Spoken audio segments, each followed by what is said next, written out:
एक तरफ चुनाव में लोग लगे रहे, दूसरी तरफ बिहार के विधायकों को एक तगड़ा झटका लगा।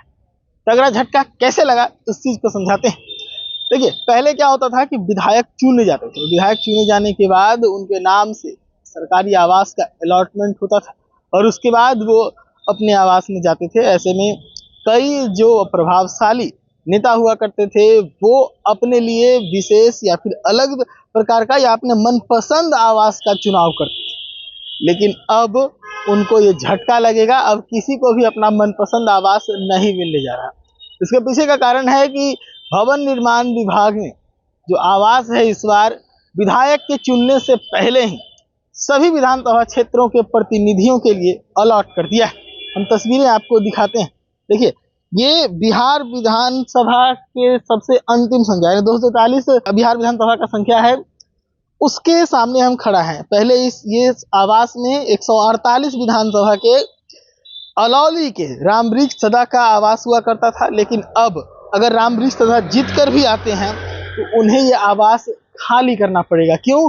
क्योंकि ये आवास जो है 243 के प्रतिनिधि के लिए, जनप्रतिनिधि के लिए अलॉट कर दिया गया है। यानी कि बिहार विधानसभा 243 चकाई जो है वहां से जो विधायक इस बार चुन के आएंगे ये आवास उनको मिलने वाला है। और ये सिर्फ यहाँ नहीं हुआ है, बल्कि इस वक्त मेरी मौजूदगी जो है नया एमएलए फ्लैट में है और यहाँ हम आपको तस्वीरों में दिखा रहे हैं। देखिए कैसे यहाँ पर जितने भी आवास हैं सभी आवासों के आगे जो है नेम प्लेट लगा दिया गया है। और सबसे बड़ी चीज मैं आपको बता दूं कि अभी से पहले जो नेम प्लेट लगता था वो प्रत्याशी के नाम से लगता था। उसमें कई प्रत्याशियों के सामने विधानसभा संख्या नहीं होता था, विधानसभा का नाम तो होता था लेकिन संख्या नहीं होता था। लेकिन इस बार जो अलॉटमेंट हुआ है वो विधानसभा संख्या के हिसाब से हुआ है और विधानसभा का नाम लिखा हुआ है।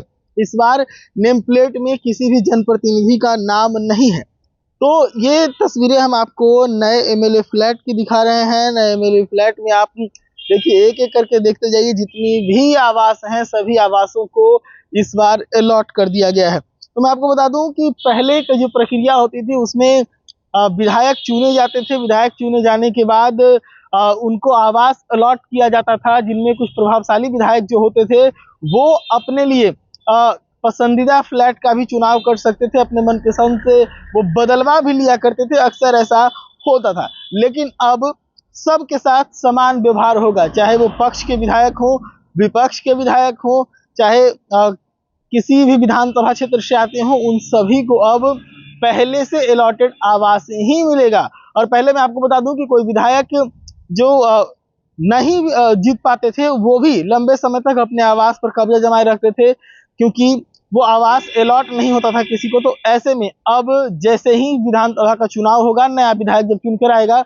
वो सीधा ये दावा ठोक पाएगा कि आवास अब मेरा है। क्योंकि अब जो आवास अलॉट हो रहा है वो विधानसभा क्षेत्र के नाम से अलॉट हो रहा है। तो वहां के जो प्रतिनिधि होंगे अपने आप ये जो फ्लैट है वो उनके नाम पर अलॉट हो जाएगा। तो ये इस वक्त की एक बड़ी डेवलपमेंट है बिहार में। बिहार विधानसभा चुनाव हुए हैं, आप सभी को पता है। चुनाव संपन्न हो गया और कल चुनाव के बाद मत गणना होने वाला है और मत गणना के बाद जो विधायक नए नए चुनकर आएंगे सभी विधायकों को पहले से अलॉटेड आवास मिलेगा। और ऐसा पहली बार होने जा रहा है, अभी से पहले इस तरह की व्यवस्था बिहार में नहीं थी। तो ये एक बड़ी डेवलपमेंट है। हम तस्वीरें आपको लगातार नए एमएलए फ्लैट की दिखा रहे थे, जहां पर देखिए किस प्रकार का परिवर्तन देखने को मिला है। मैं आपको बता दूं कि बीते विधानसभा सत्र के दरमियान, बीते जो सरकार चला, बीते सरकार के कार्यकाल के दरमियान कई नए आवास का भी निर्माण कराया गया। ऐसे में अब जो है बिहार के सभी 243 विधानसभा सीटों के लिए जो विधायक हैं उनके लिए नवनिर्मित जो फ्लैट हैं वो तैयार हो चुके हैं और उन सभी को अलॉट किया गया है। पहले से कुछ पुराने जो आवास हैं उन आवासों को एक बार फिर से मॉडिफाई किया जाएगा या फिर उन्हें गिराकर नया आवास बनाया जाएगा। लेकिन जो नए आवास हैं वो तैयार हो चुके हैं सभी 243 विधानसभा सीटों के लिए। और सभी 243 विधानसभा सीटों के जो विधायक हैं वो अब नए आवास में ही रहेंगे। सच टॉक्स के लिए पटना से प्रशांत कुमार।